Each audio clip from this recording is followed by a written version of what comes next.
Attack on Titan, all 9 Titans, ranked by design.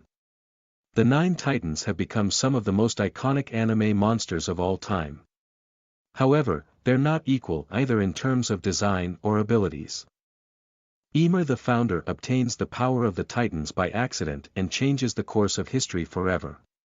She absorbs the Shining Centipede approximately 18 centuries before Attack on Titan's current timeline. And her children carry on the legacy by consuming her body, thereby inheriting the founding Titan. As a consequence, 8 of the 9 Titans, the Attack, Colossus, Jaw, Armored, Warhammer, Female, Beast, and Cart Titans, come into existence, triggering a devastating series of wars between the Eldian people and their enemies. Each of the 9 Titans is unique in design and capacity, although their forms differ depending on the time period and the nature of the person wielding them. 9. The Attack Titan's physical prowess pales before its future perception abilities.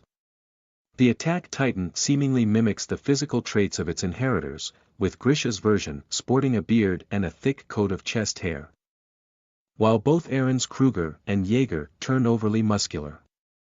Further, the Attack Titan has the most prominent set of abs among the 9, a reference to its overwhelming physical strength and durability. It is around 50 feet in height, which isn't all that impressive.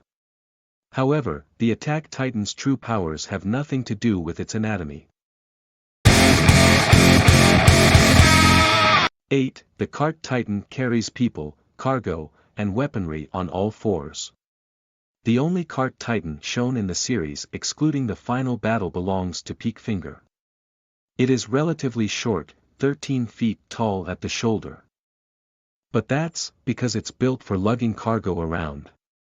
The cart walks, trots, and gallops on all 4s, and has more speed and stamina than the others. Unfortunately, it suffers from a major drawback. It requires significantly longer durations to recuperate from severe injuries. Peak's Cart Titan more than makes up for her shortcomings by carrying enormous cannons and turrets for use in battle. 7. The Beast Titan intimidates almost everyone with its sheer size. The Beast Titan stands at around 56 feet tall, but its main feature is its disproportionately large volume.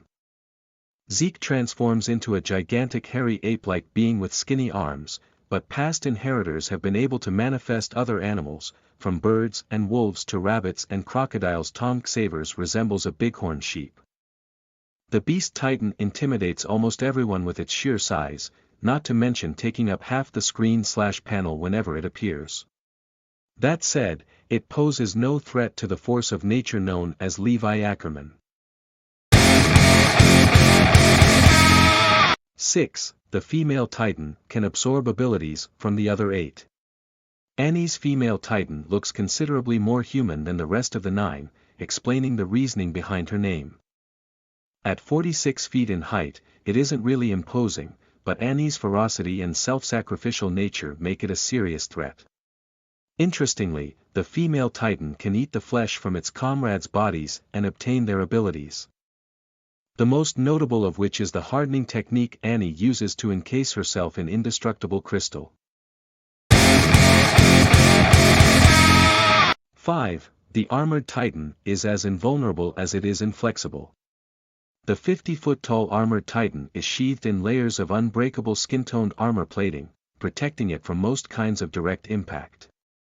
In fact, it is invulnerable by most standards, allowing it to break through walls and take destructive attacks head-on.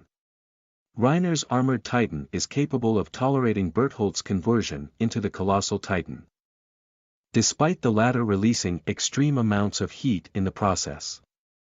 On the other hand, the Armored Titan suffers from a lack of flexibility and agility, but it can technically sacrifice its armor to temporarily improve its mobility. 4. The Jaw Titan can destroy anything between its teeth and can also fly. The Jaw Titan is first seen in the possession of Ymir of Marley, but most people assume her to be an ordinary Titan until much later in the storyline. Strength and agility aside, this entity possesses a set of jaws with incomputable bite force, enough to destroy Titan crystal without much effort. Marcel Galliard's jaw wears a white mask over its face, while Falco displays a smaller version around its chin and mouth. Nevertheless, Falco's ultimate form as the avian jaw titan is nothing short of magnificent, given that it loses none of its previous skills while gaining the ability to fly. 3. The Colossus Titan's steam is as dangerous as its strength. The Colossus Titan is nearly 200 feet in height, making it the second largest of the 9 Titans and the fourth largest in the entire series after Aaron Emer's Founding Titans and Rod Reiss Pure Titan. In addition to its explosive transformation, it is overpowered in every imaginable way. As a result of its mass and strength, the Colossus' freedom of movement is sorely limited, forcing it to move at a glacial pace. However slow it might be, it's still terrifyingly dangerous to take on the Colossus as it generates clouds of scalding vapor as a defense mechanism. As long as the wielder doesn't go overboard, as Bertholdt does, the steam shield is impregnable. 2. The Founding Titan dwarfs every other Titan by a mile. As the origin, the Founding Titan is blessed with a vast array of powers that aren't available to its minions. For instance, it can modify the physiology of the Eldian race, even tampering with its memories on a neurological level. Emer's Founding Titan is ridiculously oversized, but the final form is several times larger. Aaron turns into a writhing tangle of skeletal thorns that end up looking like a gutted fish, except with a slightly modified Attack Titan head latched onto the spine. Most importantly, Aaron's Founding Titan dwarfs the Colossus Titans it sends to destroy the world. 1. The Warhammer Titan is radically different from its counterparts.